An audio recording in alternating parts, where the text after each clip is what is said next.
This destroyed building a sign of the deadliest single Russian attack on Ukraine this year. 2 ballistic missiles struck the central city of Poltava on Tuesday, hitting a hospital, an educational institution, and damaging the Military Institute of Communications building, according to President Volodymyr Zelensky. In a video, he said people found themselves under the rubble of the Institute of Communications building.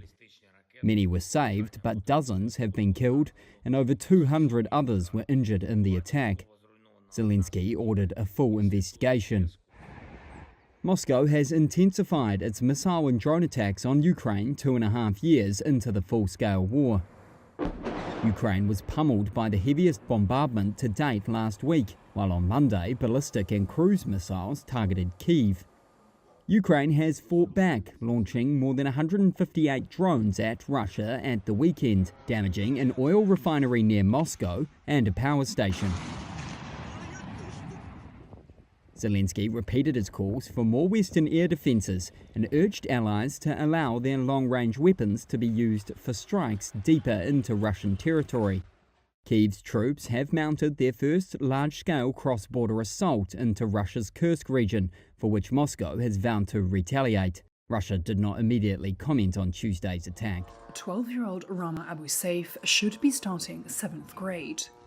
But, like hundreds of thousands of students in Gaza, she now finds herself sheltering in classrooms instead of studying in them. Her school bag, which was once full of textbooks and pens, is now stuffed with clothes. Most of her textbooks are long gone too. She tells us they were burnt to light fires in ovens and to keep warm. Last year I was supposed to be in 6th grade, but we missed the whole year because of the war. This year I'm supposed to be in 7th grade, but I'm missing this year too. The class in which we used to study, learn, write and read is now filled with displaced people.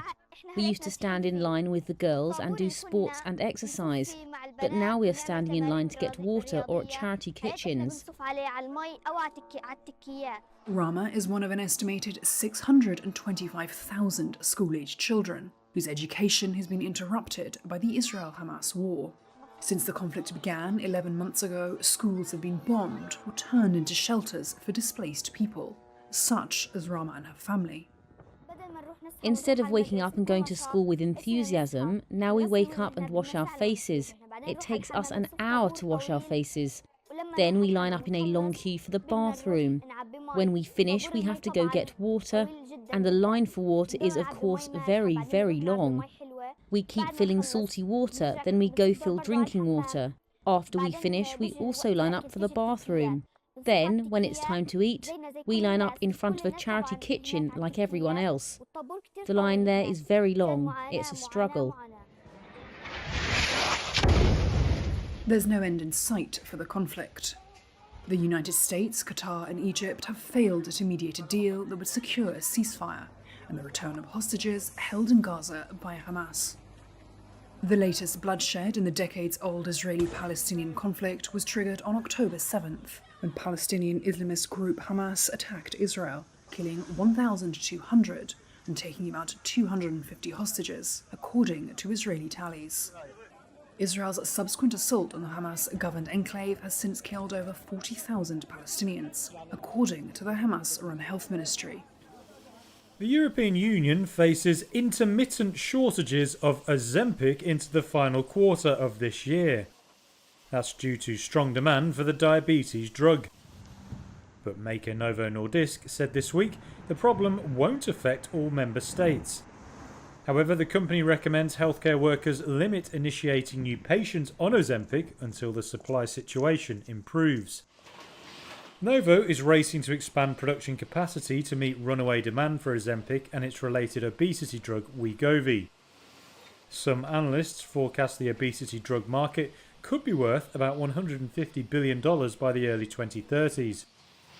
A Novo spokesperson told Reuters the firm was working to expand its global production capacity.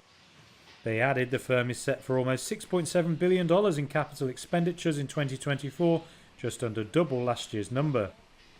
All doses of Ozempic are currently available in the US. Volkswagen's former chief executive appeared in court Tuesday. Martin Winterkorn faces fraud charges over the so-called Dieselgate scandal. It comes 9 years after the German carmaker was found to have rigged emissions tests.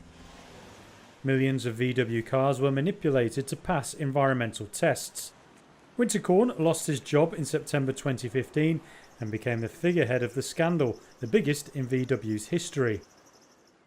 The criminal charges against Winterkorn include fraud, market manipulation and unlawful false testimony before a parliamentary committee.